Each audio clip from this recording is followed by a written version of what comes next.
بسم الله الرحمن الرحيم السلام عليكم ورحمة الله وبركاته إن شاء الله مقال كينا وحين كهل دونا حباسودة iyo faa'iidadeeda iyo waxa ay ka sabaysan tahay xabaasuuda ama xamaasuuda qofba sida uu u garanayo waxa looga yaqaanaa Suudaan magaca ah ka alkamuun al-usuud ama alkamuun al-hindi sidoo kale waxa looga yaqaanaa bilaadu shaam magaca ah xabbatul baraka midhihii barakaysnaa geedka xabaasuudu waa geed sanadlaha oo sanad kasta ayaa la beeraa waana geed aad xashimigiisu u yaryahay waxaana laga beeraa dhulka u dhow midhibada Mediterranean Sea geedka dhererkiisuna waa 50 sentimitir waxaana loo isticmaalaa in laga sameeyo dawooyin ilaa in ka badan 2000 oo sano waxa magacan loogu bixiyay xabbatu sawdaa waxa loo nisbeeyaa asxaabiyadii weyneed ee Baraka bintu Thaclaba ee lagu naanaysi jiray ummu ayman ee ahayd gabadhii nabiga calayhi salaatu wasalaam soo nuujisay ayaa waxa ay u isticmaali jirtay xabaasuuda daweynta dadka xanuunsan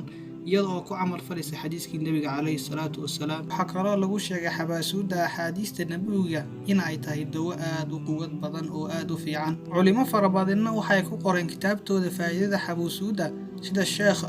sida sheekh al-Bayruni iyo ibn Sina kitaabka loo yaqaan qaanuun at-tib iyo dhowr kitaab oo kale hadaba iminka waxaynu isla eegi doonaa axaadiista ku soo aroortay iyo faa'iidada xabaasuuda Abu Hurayra Allah ka raali noqday waxa laga wariyay inuu yiri xabaasuudu waxa ay daawo ka tahay cudur kasta ilaa geerida mooyaane dhinaca kale daraasooyin fara badan oo la sameeyay ayaa waxa lagu ogaaday in ay xabaasuudu ay daawo u tahay xanuuno fara badan waxaana kamid ah xanuunadaas daaweynta xiiqda ama neefta iyo hypertensionka oo Soomaali hadaynu ku sheegno ah dhiigkarka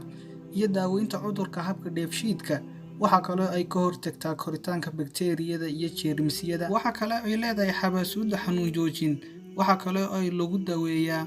cudurka gaaska waxayna kordhisaa difaaca jidhka waxa kale daawo u tahay xanuun ku dhaca maqaarka iyo welibana kaliyaha iyo sidoo kale xanuunka macaanka intaas waxa u dheer xabaasuuda waxa kale daawo u tahay finanka gabdhaha iyo ragaba wajiga ka soo baxa waxa kale xabaasuudu ilaalisaa quruxda qofka hadaba hadaynu inaha ku soo koobno faa'iidada xabaasuuda waxaynu isla eegi doonaa waxyaabaha ay ka kooban tahay waxa ay ka kooban tahay xabaasuudu proteins iyo carbohydrates iyo oils iyo welibana alkali sidoo kale waxa ay ka kooban tahay xabaasuudu fibers iyo welibana calcium iyo bir iyo potassium sodium waxa kale ay ka kooban tahay boqolkiiba 4 fatty acids ama waa dufan hadaba aad iyo aad ayay u fara badan yihiin xabaasuuda iyo faa'iidadooda oo halkan kuma soo koobi karno inaha ayaynu ku joojinaynaa darsigeena haddii aad haysid faa'iidooyin ka gedisan inta aan soo sheegnay haka hoosana la wadaag insha Allah ta'ala wassalamu alaykum wa rahmatullahi wa barakatuh